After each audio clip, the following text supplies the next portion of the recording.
normativo encontramos herramientas digitales mediadas por la inteligencia artificial, muy vigentes para aplicar en nuestras acciones en seguridad y salud en el trabajo, como la realidad virtual aplicada a la salud psicosocial. Son herramientas fundamentales para la gestión dentro del sistema de gestión de seguridad y salud en el trabajo. Espectacular. Positiva nos enseña a cómo desarrollar un excelente talento humano, cómo reconocer a nuestro jefe y cómo reconocer a nuestros líderes, llevando una voz de esperanza para el desarrollo de todas nuestras actividades que nos van a llevar al mejor ambiente laboral y todos de la mano de Positiva, nuestra ARL.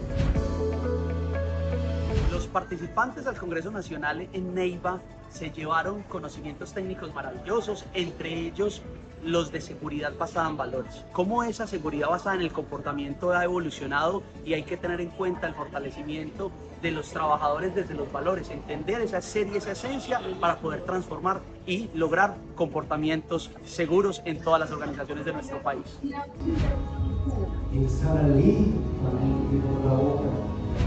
Hoy el departamento del Huila agradece a la ARL de todos los colombianos, a Positiva Compañía de Seguros, por traer aquí a nuestra ciudad de Neiva el tercer Congreso Nacional en Salud Psicosocial. Gracias Positiva por traer conocimiento a todos los huilenses, a las empresas y a cada uno de los afiliados. Recuerden que yo soy y tú también puedes ser Positiva.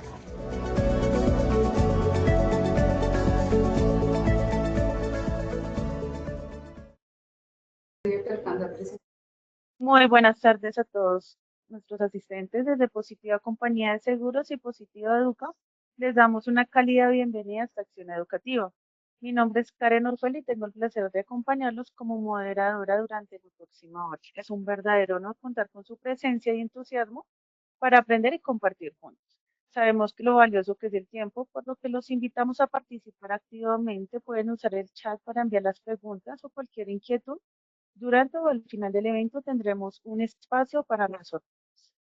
Sin más preámbulos, damos inicio a nuestra acción educativa de la Comunidad Nacional de Conocimiento en acciones educativas especiales en seguridad y salud en el trabajo, con la temática titulada Conoce tu administradora de riesgos laborales, lo que debes saber en riesgos laborales. Es un gusto presentarles a nuestra experta líder, a la doctora María Alejandra Ruiz, médica cirujana con especialización en medicina laboral y gerencia integral de servicios de salud. Amplia experiencia en calificación de pérdida de capacidad laboral, rehabilitación, reintegro y manejo de incapacidades prolongadas y casos críticos. Experta de manejos de dolor farmacológicos y no farmacológicos, con formación en técnicas avanzadas, fundadora y directora de médica de Regresa IPS y socia y fundadora de ACET Evolucionar Salud, SAS, vicepresidenta del capítulo del Eje Cafetero de la Sociedad Colombiana de Medicina del Trabajo 2024-2026 y miembro activo de la ACET, reconocida líder del sector salud integral del Círculo de Mujeres de Revista Semana, LINEP 2024-2025. Doctora Alejandra, muy buenas tardes, un gusto tenerla con nosotros en nuestra sesión. Bienvenida. Tardes, muchísimas gracias. Bueno, hoy nos corresponde la sesión 8, Conoce tu ARL y lo que debemos saber en riesgos laborales. Entonces, vamos a hacer una evaluación previa. Claro que sí, doctora. Bueno, antes de comenzar realizaremos un breve sondeo para conocer sus conocimientos previos sobre el tema y también tendremos otro sondeo final para evaluar lo aprendido durante la sesión. Les pedimos que participen activamente respondiendo a las preguntas que aparecen en sus pantallas. Iniciamos con nuestra primera pregunta. ¿Qué norma regula la calificación de pérdida laboral en Colombia? A, la Ley 100 de 1993. B, Decreto 1507 del 2014. C, Resolución 2346 del 2007. D, la Ley 1562 del 2012. Recuerde que contamos con 15 segundos para dar respuesta. El resultado de nuestra primera pregunta es A, la ley 100 de 1993 con un 23%, B, decreto 1507 del 2014 con un 54%, C, la resolución 2346 del 2007 con un 12%, y la ley 1562 del 2012 con un 12%. Seguimos con nuestra segunda pregunta. ¿Cuál es la diferencia entre incapacidad temporal y pérdida de capacidad laboral? A, temporal, transitoria, PSL y permanente. B, no existente, diferencial. C, temporal, la diferencia del administrador de riesgos laborales, de pérdida laboral, pérdida de capacidad laboral y EPS. Y D, siempre una lleva a la otra. El resultado de nuestra segunda pregunta es A, temporal, transitoria, pérdida de capacidad laboral, igual permanente, con un 69%. B, no existente diferencia, con un 16%. C, temporal, la diferencia de administradora de riesgos laborales, pérdida de capacidad laboral, la EPS, 3%. Y D, siempre una lleva a la otra con un 13%. Seguimos con nuestra tercera pregunta. ¿Qué debe hacer el empleador en un proceso de reintegro laboral? A, solo pagar las incapacidades. B, garantizar apoyos y adaptaciones. C, no tiene responsabilidades. Y D, solicitar calificación de pérdida de capacidad laboral. Resultado de nuestra tercera pregunta. A, solo pagar las incapacidades con un 0%. B, garantizar apoyos y adaptaciones con un 82%. C, no tiene responsabilidades con un 0%. Y D, solicitar calificación de pérdida de capacidad laboral con un 18%. Doctora Alejandra, damos paso a tu intervención en la sesión educativa. Bienvenida. Muchísimas gracias. Me gustaría, antes que todo, darle la palabra a Claudia Moreno, que sé que nos está acompañando. Inicia. Hola, doctora María Alejandra, muy buenas tardes para todos. ¿Cómo están? Gracias, doctora María Alejandra. Bueno, las fallas tecnológicas que no paran, pero acá estamos nuevamente en nuestras escuelas de formación. Darle la bienvenida a nuestra red de prestadores a nivel nacional.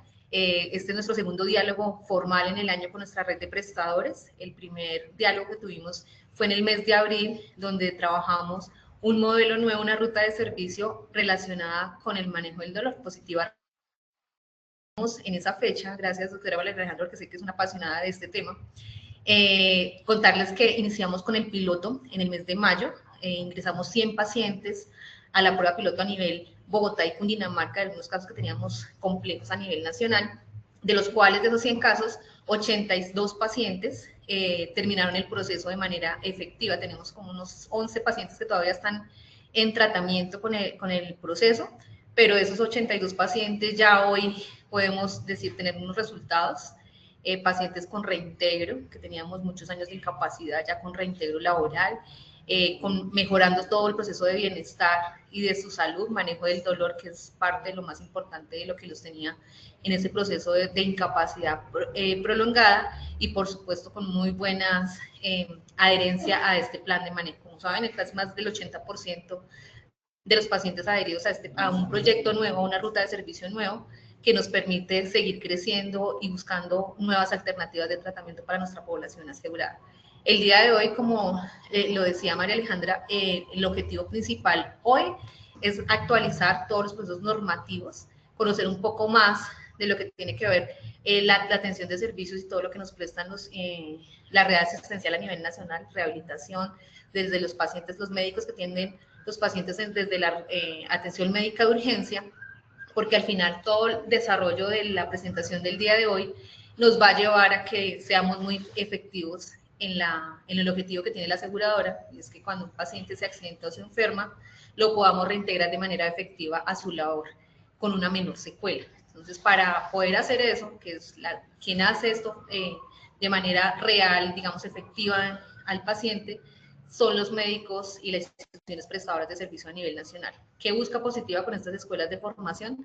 Darles los insumos técnicos y actualizarnos en todo lo que tiene que ver con la normativa para poder garantizar este objetivo con nuestros usuarios. Agradecerles siempre a nuestra red de prestadores, ustedes son nuestros aliados estratégicos a nivel nacional en este proceso. Bienvenidos todos. Doctora María Alejandra. Bueno, muchísimas gracias. Para mí es un placer. Yo soy una apasionada del reintegro, de la rehabilitación. Hoy vamos a hablar como de todo, un poquito, y pues bueno, vamos a iniciar. Antes de cualquier cosa, uno siempre debe iniciar con una dosis de ternura, de amor, de pasión, de propósito. Entonces, esta imagen los invita a entender que lo más importante en este mundo es la vida y la dignidad. Entonces, vamos a empezar con una dosis de ternura. Esta es Aurora, cumplió un mes ayer cumplió un mes de nacida. Entonces, esto es la naturaleza, solo amor, ¿cierto? Y esta es una pregunta que yo los invito a que se hagan y es: detrás de cada accidente o enfermedad laboral o cada incapacidad hay una historia, hay una familia, siempre hay una familia y hay una vida que se detiene. Pero detrás de esa vida que se detiene todo un círculo. Hoy estamos aquí para que desde nuestro rol esa pausa no se convierta en un final, porque tendemos a que siempre castramos a los pacientes y los limitamos a las secuelas. Entonces, al final, lo único que tenemos es una oportunidad de cuidado, de prevención y de retorno digno, pero no solo al trabajo. No se nos puede olvidar que al frente tenemos personas que deben retornar a su vida diaria, a su familia, a su círculo social, a todo. Entonces, tenemos que dejar de encasillarnos solamente en lo laboral, porque detrás de eso hay una persona que tiene toda una vida por delante. Entonces, hay que empezar a pensar en algo más allá. ¿Cuál es nuestro propósito como médicos, como IPS rehabilitadoras, como IPS aliadas? ¿Qué es nuestro propósito? El propósito es una salud digna para las personas. Entonces, ¿cuáles son mis 3 objetivos hoy? Y no son objetivos de que ustedes salgan con la norma tachada en la cabeza, es que salgamos claros, que nos llevemos de la teoría a la práctica y que nos quedemos con herramientas útiles, con tips, con cosas que se pueden aplicar a la vida diaria sin ningún problema. Entonces, esta pregunta también se las hago: ¿cuántos de ustedes sienten que la normatividad cambia tan rápido que no alcanzamos ni a aplicarla, ni a entenderla, ni a aprenderla? Ahorita al final les voy a dar como un resumen del decreto que va a salir ahora con las responsabilidades de las ARLs. Ya empezó a circular, no sabemos cuándo lo van a poner como tal con fecha, pero ya está. Entonces tienen que entender que esto avanza y avanza y avanza de una forma que uno no se alcanza ni a aprender nada cuando ya la está cambiando.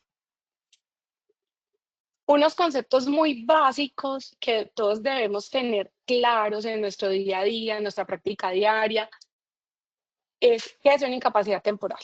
Listo, es una ley, está reglamentada, pero se entiende como incapacidad temporal aquella que, según el cuadro de la patología o la lesión que presente el afiliado al Sistema General de Riesgos Profesionales, le impida desempeñar su capacidad por un tiempo determinado. O sea, yo incapacito a un paciente por un tiempo determinado para que se recupere.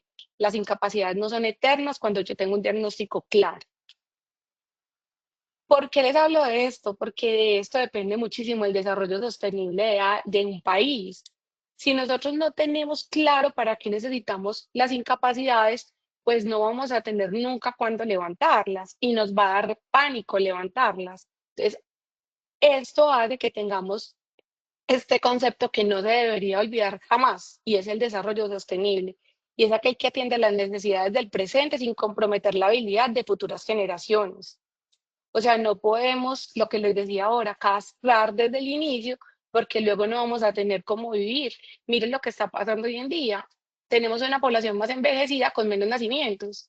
Eso hace que los países y que todo el desarrollo no sea sostenible, porque la gente empieza con miedos a.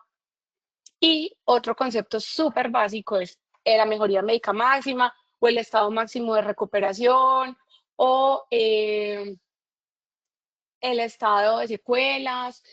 Y el estado de secuelas no es cuando alguien no queda con nada, es cuando una patología llega al punto donde ya no podemos recuperar más. No quiere decir que no quede sirviendo para nada o que no puedan desarrollar ninguna actividad. Es que simplemente quedan con una secuela que les limitan algo o a veces ni siquiera limita. Pero hay que empezar desde el inicio a decirle a los pacientes que es una secuela y es la no recuperación de algo sin que limite sus actividades. Entonces, es el punto en el cual la condición patológica se estabiliza sustancialmente y es poco probable que cambie. Ejemplo, un túnel del carpo. Yo tengo un túnel del carpo operado, pero sigue en las noches con un dolor neuropático. Eso no quiere decir que la persona no pueda volver a su trabajo.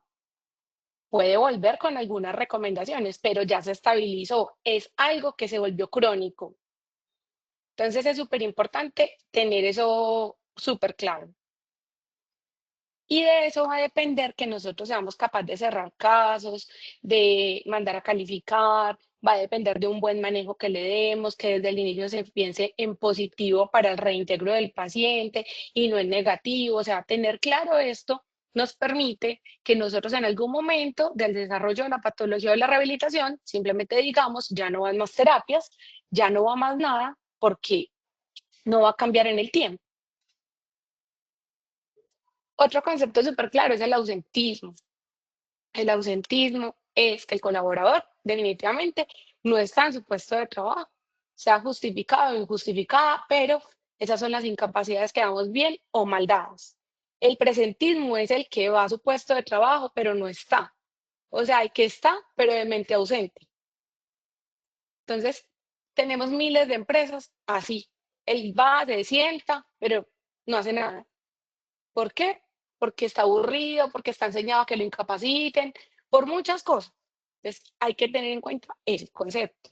El otro concepto es el quiet quitting, y es hacer lo mínimo requerido para cumplir. Es el que va, hace lo que le toca, pero no da un centavo más en su empresa o no da un centavo más en su casa. ¿Por qué? Porque es una renuncia silenciosa.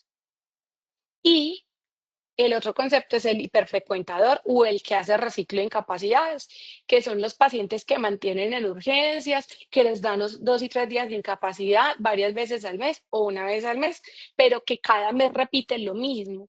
Entonces hay que tener cuidado con esto. Y a veces nosotros somos culpables de que eso pase, porque cuando llega el paciente a la consulta con un diagnóstico X, les voy a poner un ejemplo, un esguince de tobillo, y un esguince de tobillo grado 1 le damos 3 días. No, un esguince de tobillo se dan 7 días.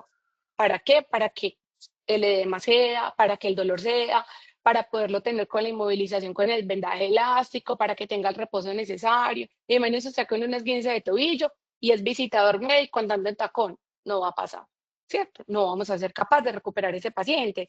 O un paciente con una herida.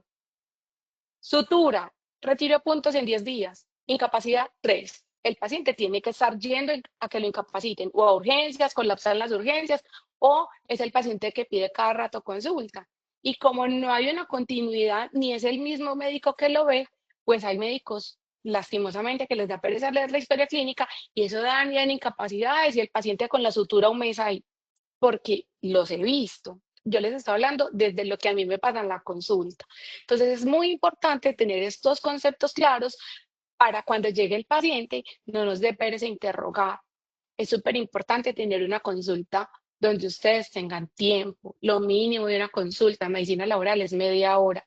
Si tienen menos de media hora, es una consulta que uno va a millón, porque ellos vienen con el mamotreto de historia clínica y hay que revisarla. Si es una enfermedad laboral, peor todavía porque traen cosas desde la EPS y hay que saber qué se les ha hecho y qué no se les ha hecho. Hay que tener el tiempo de preguntarle al trabajador o al paciente, venga, todos los 1000 medicamentos que se está tomando, ¿qué le sirve? No, doctora, yo me tomo la gabapentina, el ramadara, solo me sirve la acetaminofén con cafeína, listo, desmontemos todo y solo se queda con eso. Entonces es muy importante el tiempo, los conceptos y en la consulta el interrogatorio para poder tomar decisión. Ahora bien, vamos a hablar de calificación. ¿Cuál es mi recomendación a todo el mundo? Cuando usted tiene un paciente de ARL al frente, siempre piensa en calificación. sea que le dé 0 porque no tiene secuelas, o sea que le dé un porcentaje. Pero si ustedes tienen en la cabeza que hay un paciente ARL que termina casi siempre en calificación, sea porque ponen un derecho de petición, porque llega el abogado, por lo que sea, piensen en que su historia clínica debe ir estructurada a una calificación. Y así va a ser más fácil y más objetiva las historias clínicas y van a tener un resumen que cuando lo lean va a ser supremamente fácil de entender las personas que tienen el frente. Entonces, hay que ser objetivos ante todo. La calificación no depende de opiniones, se basa en criterios técnicos, tablas y fórmulas. Entonces, si usted tiene un paciente con un túnel del carpo, que es el ejemplo más fácil, es usted desde un inicio sabe que es un paciente que le tiene que pedir una electromiografía. ¿Para qué? Para saber cómo va. Si lo va a calificar, la electromiografía, y ya, si usted lo va a calificar y está operado, recién operado, no le puede pedir una electromiografía inmediata porque le va a salir mal. Debe esperar 3 meses para que esa electromiografía cambie y mandarlo a calificar. Y tiene que pedirle test de monofilamentos y discriminación de 2 puntos. Punto. El túnel del carpo no se califica con ángulos de movilidad básico. Entonces usted ya sabe para dónde va.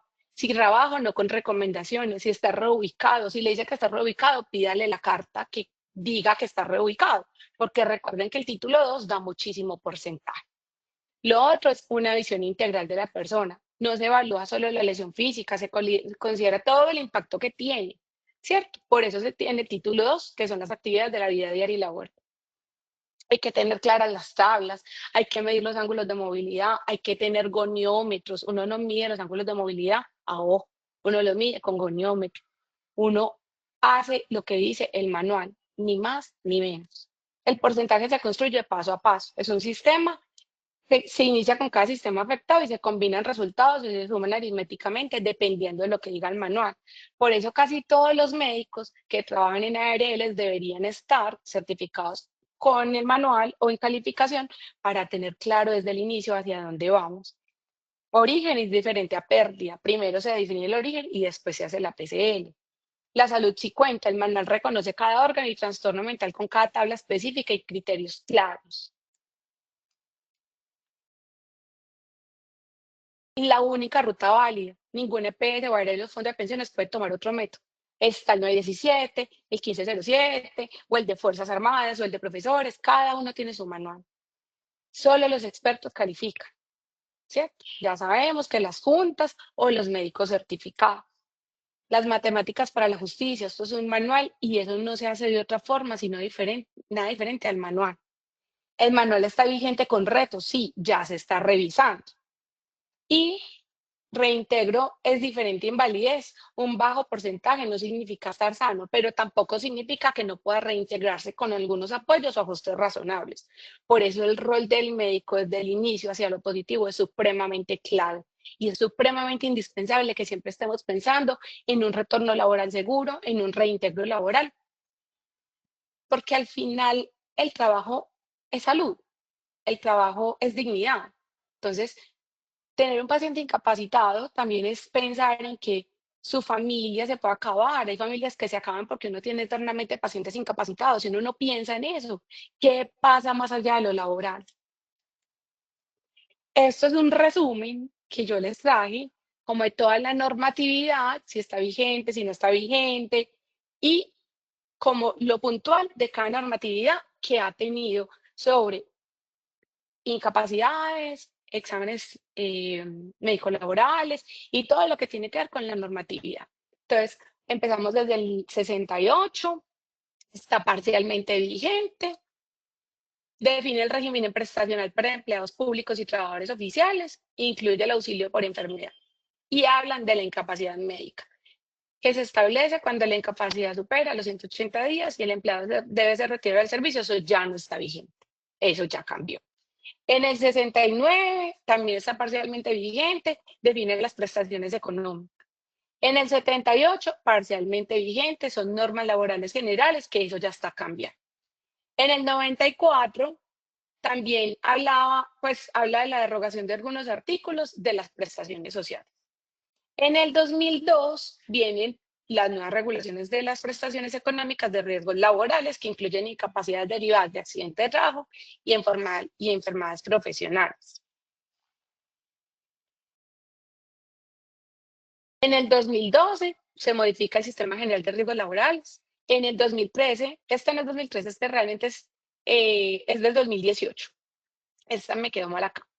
Entonces sigue vigente porque ahí empiezan a regularse las incapacidades, masas de origen común, pero nosotros en ese momento hicimos como un símil a ARLs. Y ahí se empieza a regular el concepto de rehabilitación, que es supremamente importante, y el abuso al derecho.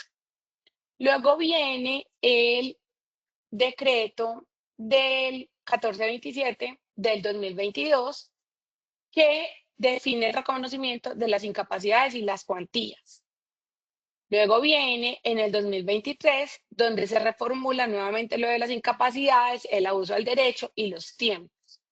Y ahora está el 1843, que regula los controles médicos, la verificación de incapacidades y las obligaciones, y los reportes y las evaluaciones de posincapacidad. Yo de este cuadrito ya les voy a traer lo más importante en incapacidades más adelante. Es que es importante, todos los médicos, obviamente, sigue esto vigente, son autónomos en la decisión que tomen con el paciente al frente. O sea, nadie les puede ir a decir, y ustedes dirán, es que nadie me va a venir a decir yo qué hago en la consulta. Tienen toda la razón, pero también tienen que tener clarísimo que son los responsables de la custodia de los talonarios y el buen uso. Porque cuando uno se mete a Mercado Libre o en Internet, hay muchísimas ventas de incapacidades. O sea, hay médicos desde Chile, desde Argentina, emitiendo incapacidades para Colombia, con talonarios de Colombia, y las venden en 10.000, 5.000, porque eso ya está mapeado. Entonces, ¿por qué les traigo esto? Porque si bien hay que respetar la autonomía de lo que pasa dentro del consultorio, también es importante saber que uno no puede caer ante el miedo y ante la amenaza de los pacientes, porque también es responsabilidad de nosotros lo que escribamos en ese talonario, el tiempo de incapacidad que escribamos, pero también el diagnóstico que le dejemos. Entonces, es supremamente importante entender la responsabilidad que llevamos. Y esta imagen a mí me dice mucho, y es lo que les he venido hablando desde el inicio. No pensar desde el inicio de lo malo, no pensar que si un paciente tiene una enfermedad o un accidente grave, no va a poder volver a trabajar. Todos los pacientes pueden volver a trabajar, es mi concepto. En su mayoría, de 100, 99 pueden volver, con recomendaciones, con restricciones, con reubicación, con lo que sea, pero siempre hay que buscarle la utilidad a las personas. Porque yo pienso que nosotros somos los cuidadores de los sueños de las personas. Y si no cuidamos los sueños de las personas, no cuidamos los sueños de las familias. Imagínese usted quitarle los sueños a alguien, es quitarle los sueños a todo un núcleo. Entonces, por eso las crayolas rotas todavía colorean.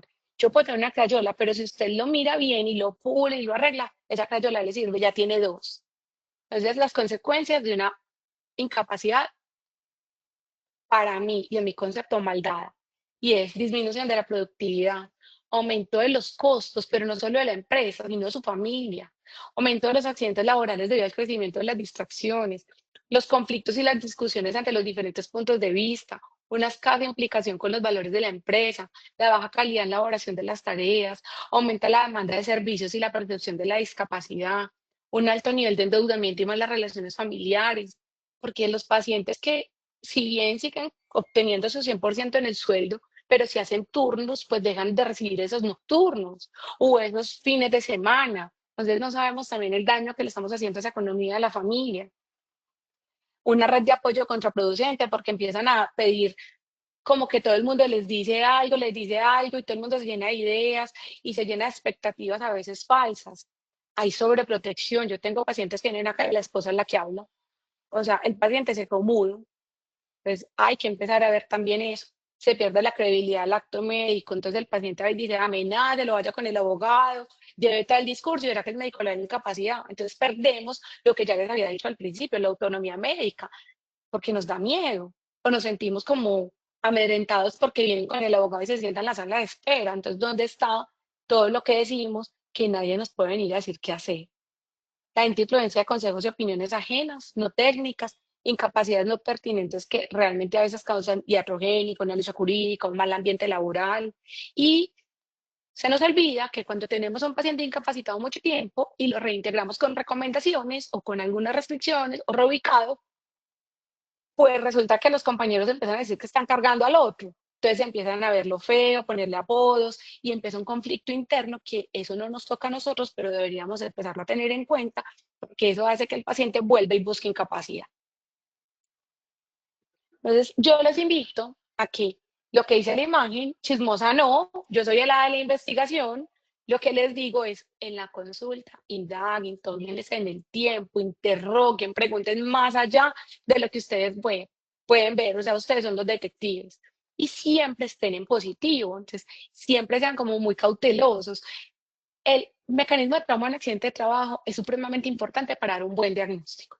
Entonces, hay que tener un muy buen mecanismo de trauma, supremamente bien descrito. Si no lo entienden, yo les aconsejo lo que yo hago en consulta. Señor, no le entiendo, muéstrame cómo fue que se cayó. Señor, no le entiendo, muéstrame cómo fue que le pasó.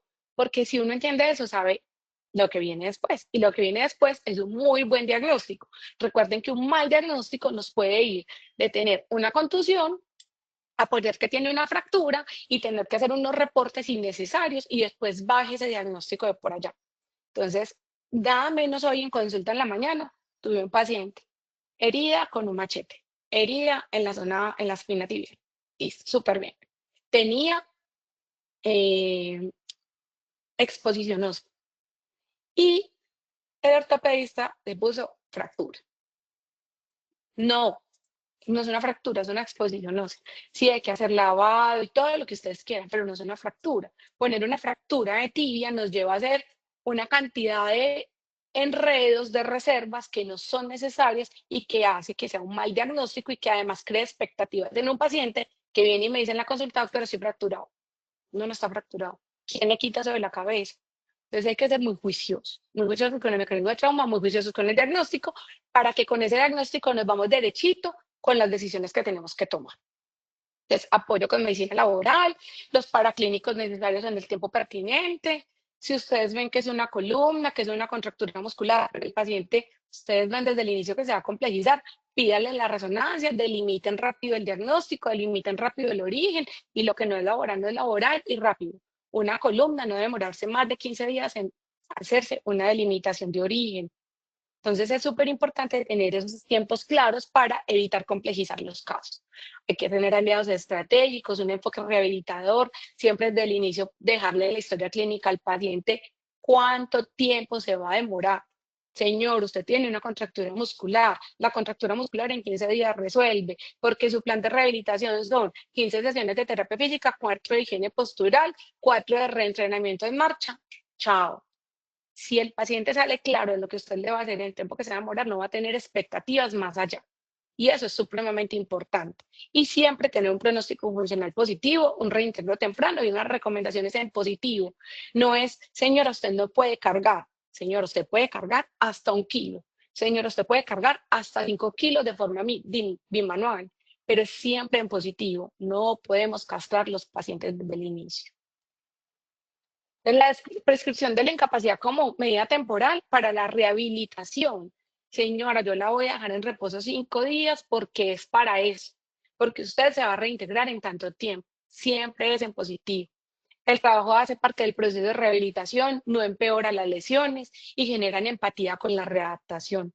Realizar a los pacientes un plan integral de tratamiento, monitoreo y evaluación del proceso de rehabilitación.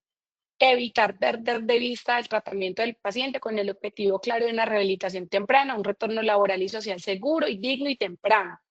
Consignar en la historia clínica siempre si hay banderas rojas o amarillas, siempre coloquen. Paciente, si en el examen físico no se deja hacer bien el examen físico, paciente aprensivo. Paciente con un dolor disociativo, que es un dolor disociativo, que el paciente, lo que yo le veo, no se corresponde con lo que él me cuenta. Uno lo distrae, le toca donde dice que le duele y ni retira. Entonces hay que poner todos esos tipsitos en la historia clínica. ¿Por qué? Porque eso le sirve a todo el mundo para cuando ve el paciente. Que el paciente hace contracción, tiene fuerza. Si tiene fuerza no le duele tanto como dije. Entonces hay que empezar a notar. Entonces, otras características de las incapacidades, incapacidad retroactiva, en urgencias o en hospitalización o en espera mental, orgánico, funcional según el criterio y en un evento catastrófico. no puede ser superior a 30 días contados desde la expedición. No habrá retroactividad en la atención ambulatoria. Esto es supremamente importante. Cuando ustedes vayan a dar una incapacidad, si son médicos generales, ortopedistas, siempre váyanse de la mano de un médico laboral, que ese médico laboral llame a su ARL, el médico laboral de la ARL, y en conjunto determinen y definan si sí se da la retroactividad cuando hay que hacerla en ambulatorio. Ah, que es que toca dar retroactividad porque no había disponibilidad de citas, porque hay sitios donde no hay disponibilidad de citas. Listo, se comenta al paciente, la razón de la retroactividad es esta, pero no porque el paciente llegue y les dice, ay, se me acabó. No, hay que indagar porque eso hace que uno empiece a tener responsabilidades. La incapacidad de ser emitida el día de la atención, con algunos casos de excepción que solo lo hace el médico laboral. La regla del 30, un periodo de incapacidad máximo de 30 días, se prorroga por periodos de 30 días y debe ser por la misma patología o relacionada sin una interrupción mayor a 30 días. Para que no se corten las incapacidades, deben ser dentro del mismo mes. ¿Listo? La prórroga debe ser con fecha de inicio posterior a la expedición y debe ser en un control no superior a los 8 días después de haberse terminado.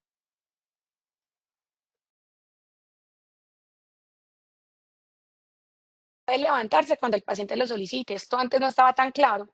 Ahora sí está súper claro. Si usted llega a un acuerdo con el paciente o el paciente le dice, doctora, mire, es que yo ya estoy bien, levántame la incapacidad, y usted verifica en el acto médico que así es, se puede levantar y se coloca en la historia clínica y no hay ningún problema.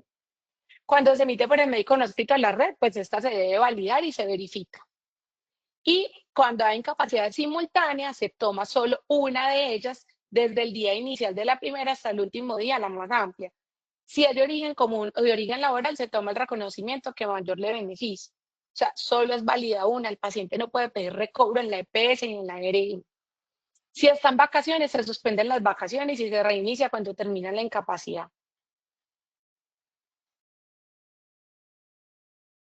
Entonces, las características, lo más importante, su duración es limitada. Sus objetivos son claramente definidos. Usted le pone la incapacidad y le anota, para esto es incapacidad. Nada de que como tuve yo esta semana un paciente de, ay, doctora, estoy incapacitado, no voy a ir a la terapia porque tengo cita odontológica. Venga, es que su incapacidad es por la ARL. Su cita de odontología no tiene nada que ver con esto. O sea, tiene que asistir a la terapia. Si no asiste, le pongo el chulo de que no vino. Entonces, es súper importante que ustedes tengan claro eso, objetivos claramente definidos. Contar con una activa participación y compromiso del trabajador. Tiene que saber para qué está incapacitado y qué es lo que queremos lograr.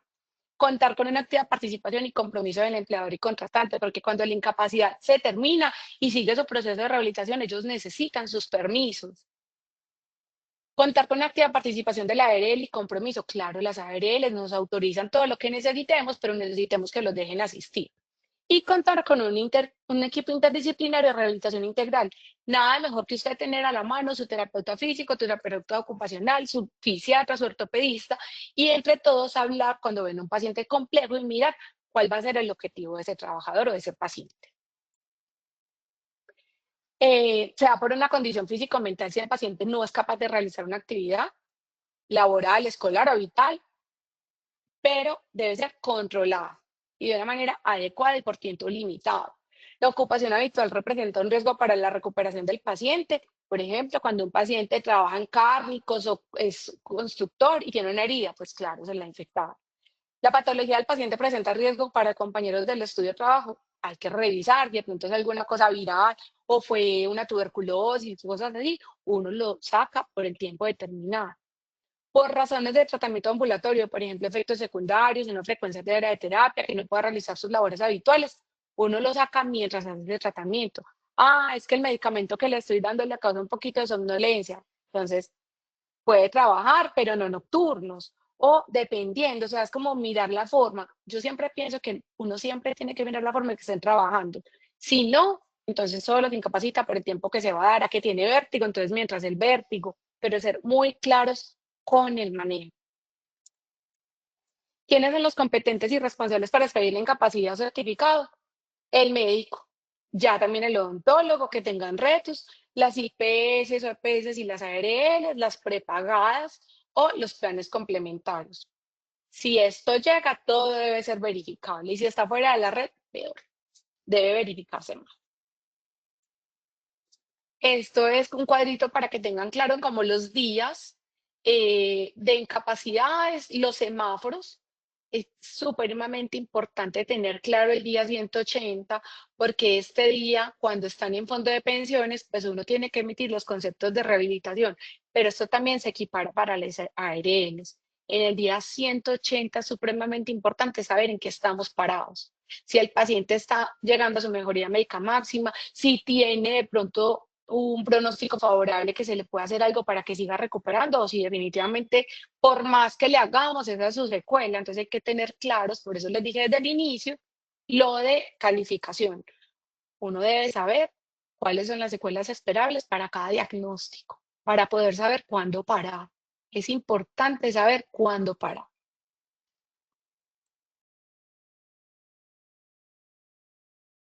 Desde el concepto de rehabilitación, las secuelas anatómicas y funcionales, el estado actual del paciente, la terapéutica posible, el pronóstico de recuperación, fechas de tratamiento concluidos, o sea, las altas de los especialistas, los estudios complementarios. Regularmente en calificación no deben tener más de 6 meses, si es auditivo, ocular, electromiografía, y esto no debería tener más de 6 meses. Y uno dice si tiene un concepto favorable o desfavorable. Desfavorable no quiere decir que se vaya a morir. Como el paciente a veces piensa que estoy desfavorable, me va a morir. No, señor. Desfavorable quiere decir que por más que le haga, su patología o su condición de este momento no va a cambiar en el tiempo, o por lo menos no en un tiempo cercano. Entonces es importante siempre hablarle claro al paciente. Acá, digamos que es como un resumencito de incapacidades. Y es importante tener en cuenta que hay momentos donde hay que ponerle freno a los pacientes, como por ejemplo que inasistan al 30% de su proceso de rehabilitación. Terapias, procedimientos, exámenes, recomendaciones, se debe notificar a la ARL porque esto debe hacerse un acto administrativo. Cuando uno asista a las valoraciones o exámenes de calificación, cuando se detecte que el paciente está buscando reconocimiento y pago de incapacidades doble, lo que les dije ahorita, cuando se presume alteración o fraude en alguna de las etapas de la incapacidad. Nosotros tuvimos un paciente que estaba suplantando a otro, entonces eso es una alerta máxima. Cuando se detecten cobros de incapacidades con datos falsos, cuando se detecte durante el tiempo de la incapacidad que el cotizante se encuentra emprendiendo una actividad. He tenido varios que mientras incapacitan construyen la casa o trabajan de mesero por prestación de servicios. Me los he encontrado de meseros muy lindos, muy hermosos. Cuando se detecte una agresión o amenazas contra el personal de salud, o sea, que permita una incapacidad porque se siente amenazado. Cuando la comisión por parte del usuario de actos o conductas presuntamente contrarias a la ley relacionadas a su estado. Entonces es súper importante que ustedes tengan muy claro esto, porque esos son momentos donde hay que hacerle un freno, hay que hablar con la ARL y hay que hacer cierres administrativos o por lo menos llamados de atención o hablar con la empresa cuál es la conducta que se va a tomar. La resolución 1843, entonces el trabajador incapacitado más de 30 días, programar para una evaluación posincapacidad. El empleado que regresa tras ausencia no médica mayor a 90 días, aplicar un examen de retorno laboral antes del reintegro. La emisión de recomendaciones y restricciones, y se tienen 20 días para que la empresa haga lo pertinente para cumplir con las recomendaciones. Pues ya los costos de los exámenes y la integración al Sistema General de Seguridad y Salud en el Trabajo y las evaluaciones pertinentes. ¿Cuáles son las metas? Las metas siempre son claras: una rehabilitación laboral, una reincorporación temprana y una readaptación laboral. Tipsitos: explicar cada punto del plan instaurado y las metas que pretendemos lograr. Ser claros en los tiempos que se quieren lograr los objetivos. Un manguito rotador no requiere más de 2 meses y medio, 3 incapacitado, con reintegro laboral, con recomendaciones no mayores a 3 meses. En 6 meses ya está listo. Y en 6 meses debe estar cerrado ese caso, calificado con sus secuelas o sin secuelas. Una rodilla, casi que lo mismo cuando le hacen artroscopio. O sea, debemos tener claro los tiempos en los diagnósticos para que los casos no se nos desvíen.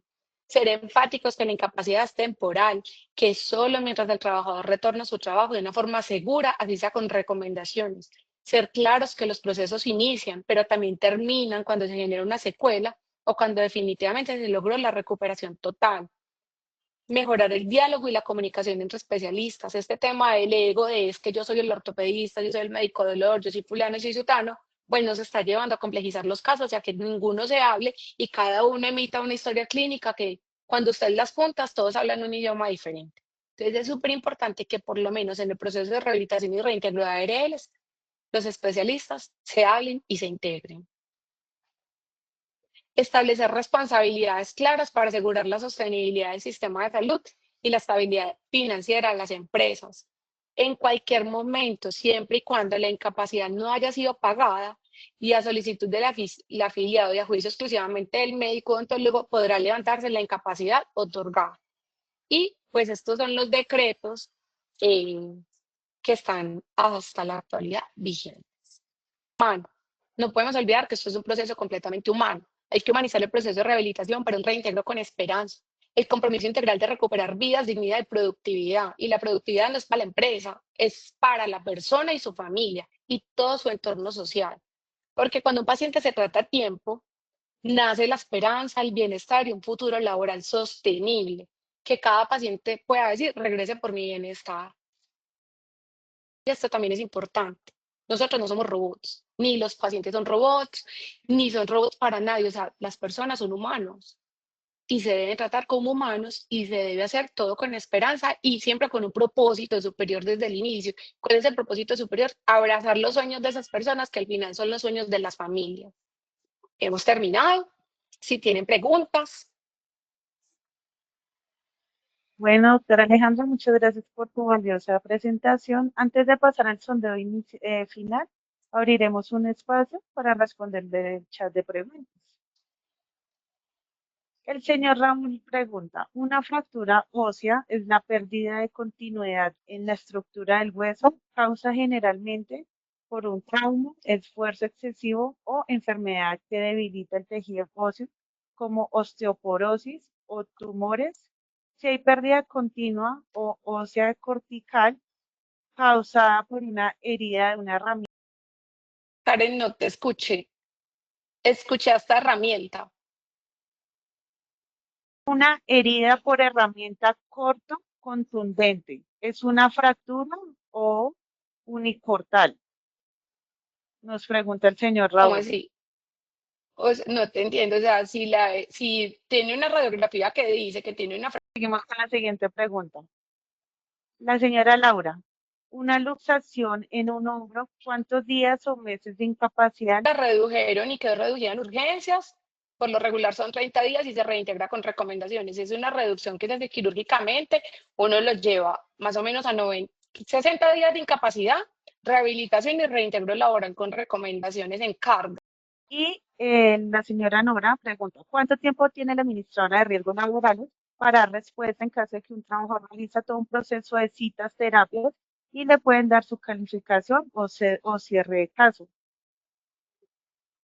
¿Cuánto tiempo tiene la ARL para qué?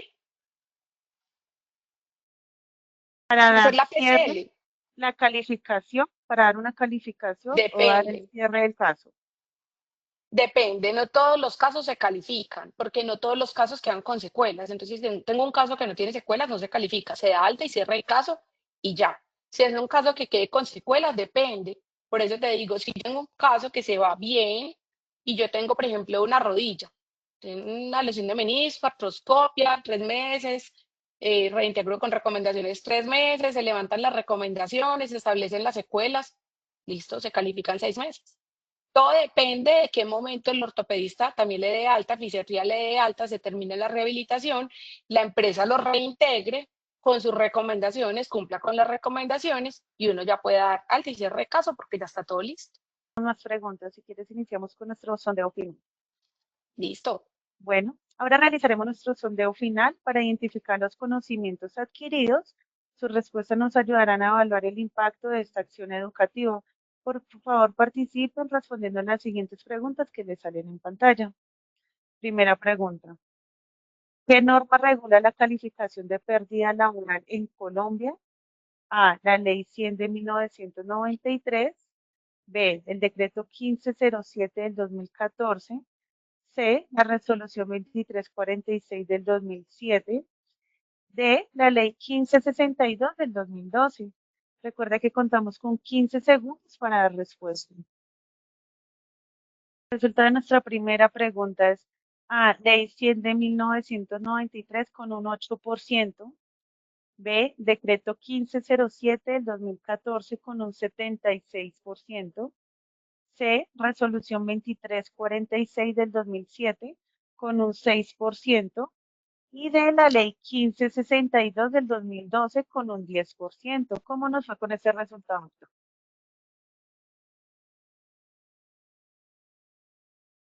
Bueno, pues el 76% tiene la razón. Al inicio yo les puse el decreto de calificación, entonces el decreto que nos regula es el 1507. Bueno, seguimos Mejoramos con del nuestra segunda pregunta. 54 al 76. Muchas gracias, doctora. Bueno, la segunda pregunta. ¿Cuál es la diferencia entre incapacidad temporal y pérdida de capacidad laboral? A, temporal igual transitoria, pérdida de capacidad laboral igual permanente. B, no existe diferencia. C, temporal, la diferencia de la administradora de riesgos laborales, la pérdida de capacidad laboral, la EPS. Y D, siempre conlleva la pregunta es A, temporal, transitoria, pérdida de capacidad laboral, igual permanente con un 81%. B, no existe diferencia con un 1%. C, temporal, la diferencia entre administradora de riesgos laborales, pérdida de capacidad laboral, la EPS con un 11%. Y D, siempre una lleva a la otra con un 6%. ¿Cómo nos fue con ese resultado? Bueno, con este resultado es la A y pasamos de un 69% a un 81%, o sea, mejoramos. Hay un 18% que todavía tienen alguna dudita, pero la respuesta es la A. La temporal es transitoria y la PDL, pues cuando uno define un porcentaje, ya ese es el porcentaje que queda. Seguimos con nuestra tercera pregunta. ¿Qué debe hacer un empleador en un proceso de reintegro laboral? A, solo pagar las incapacidades. B, garantizar apoyos y adaptaciones. C, no tiene responsabilidades. Y D, solicitar la calificación por pérdida de capacidad laboral. El resultado de nuestra tercera pregunta es A, solo pagar las incapacidades con un 1%. B, garantizar apoyos y adaptaciones con un 89%. C, no tiene responsabilidades con un 0%. D, solicitar calificaciones por pérdida de capacidad laboral con un 10%. ¿Cómo nos fue con ese resultado, doctora? Bueno, pues la respuesta es la B, garantizar apoyos y adaptaciones, ¿no? Y pasamos de un 82 a un 89%. Recuerden que los empleadores no siempre tienen que pedir PCLs, hay PCLs que no se van a dar como se les explique ahorita. Entonces, lo más importante es que las empresas son aliados estratégicos. Bueno, vamos a dar la palabra a la doctora Claudia Morén.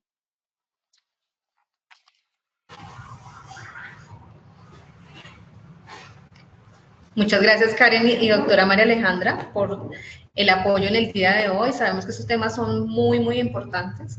Yo solo quería dejarle como 3 puntos que digamos que son importantes para la compañía y pues que lo tengan claro nuestra red de prestadores a nivel nacional. El primero es que Positiva garantiza las prestaciones tanto asistenciales como económicas de los requerimientos que lleguen relacionados a un evento laboral, en lo que tiene que ver con riesgos laborales.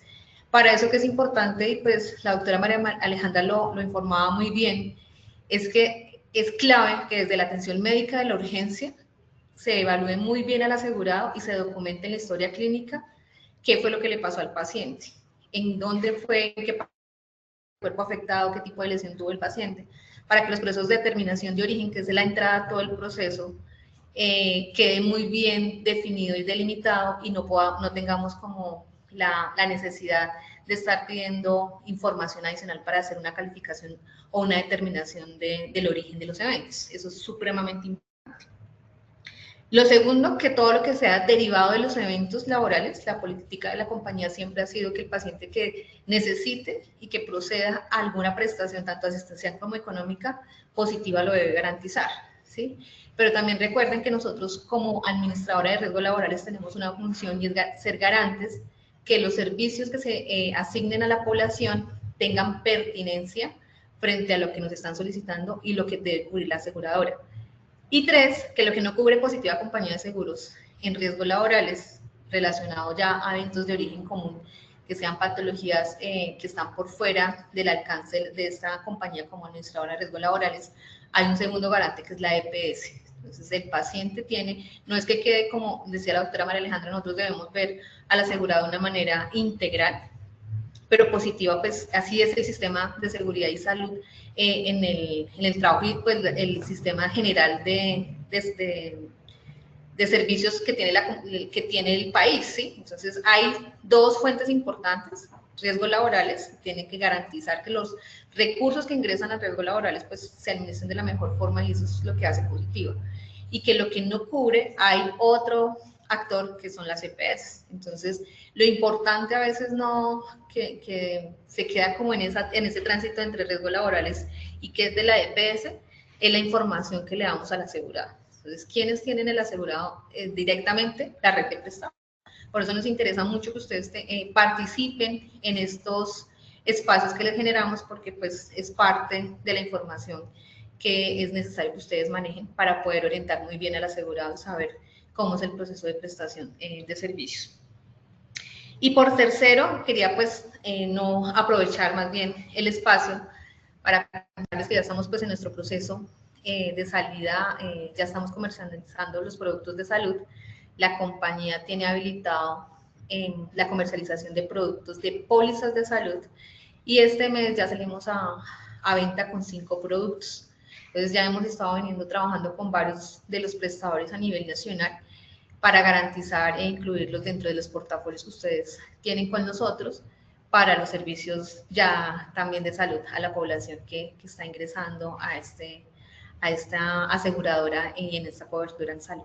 Entonces estaremos también contactándolos, empezamos pues por las ciudades principales, pero el objetivo es llegar al 100% de la cobertura nacional que tiene la compañía. Agradecerles nuevamente, en nombre de la Vicepresidencia Técnica, el doctor Charles Bayona, el aporte y la gestión que ustedes siempre hacen, como les decía desde el inicio, esto no sería posible sin una red de prestadores. Ustedes son de manera directa la cara de nosotros ante una prestación, ante un servicio que es de manera importante, pues la forma como se le entrega al asegurado. Lo que les decía, no es de pronto, los pacientes a veces se nos enojan y eso, pero a veces es por falta de información y orientación. Entonces, cuando necesiten este tipo de capacitaciones, no duden en solicitárnoslas. Estamos nosotros acá muy dispuestos, estos diálogos hacen parte de ese proceso y pues recordarles que cualquier requerimiento que tengan, nuestros equipos a nivel nacional de gestores integrales de siniestros y nuestros auditores de rehabilitación integral están dispuestos para dar cualquier proceso de orientación y por supuesto nuestros correos institucionales para todo lo que consideren necesario que deban escalar. Muchísimas gracias a todos y que tengan una muy feliz tarde. Doctora María Alejandra, como siempre, muchísimas gracias por todo y Karen, gracias por tu apoyo el día de hoy. Gracias, hasta luego. Doctora Alejandra, doctora Claudia, muchas gracias por compartir su experiencia y conocimiento con nosotros. Ha sido una sesión enriquecedora. Estamos seguros que los participantes se van a llevar consigo herramientas valiosas con respecto al sistema de gestión de seguridad y salud en el trabajo. Esperamos contar con ustedes en próximas oportunidades.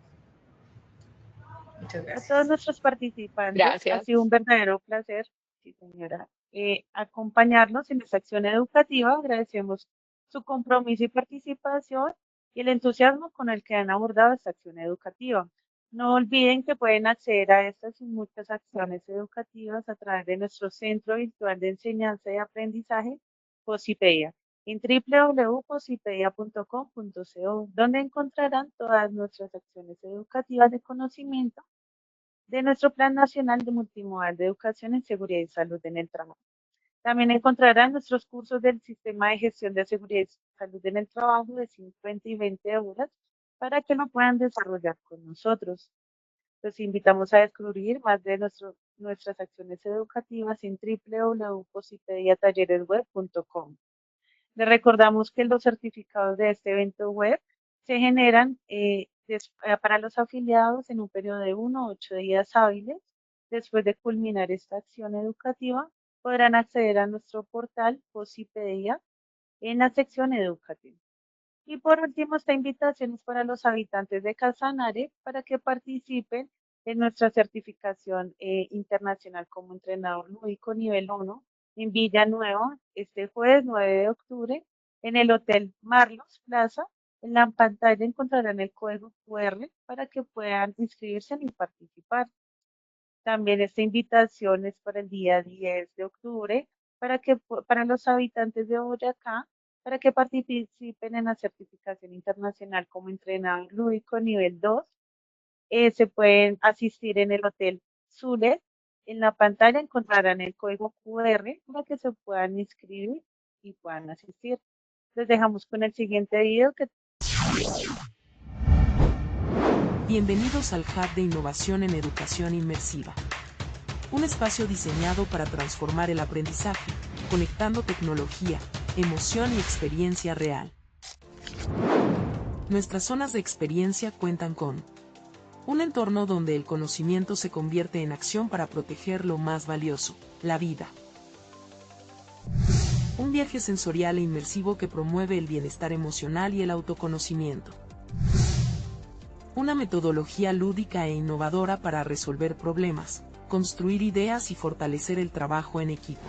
Agradezco a Positiva por la invitación que me hacen aquí, sus instalaciones de Bogotá, porque los simuladores que tienen en realidad virtual lo ayudan a uno a concientizarse, sobre todo yo que trabajo en obra. Este gran espacio está dirigido a nuestras empresas afiliadas y sus colaboradores, así que puedes entrar a este QR y conocer más. En el Hub, aprender es vivir, sentir y construir el futuro. Bienvenidos a una nueva forma de aprender.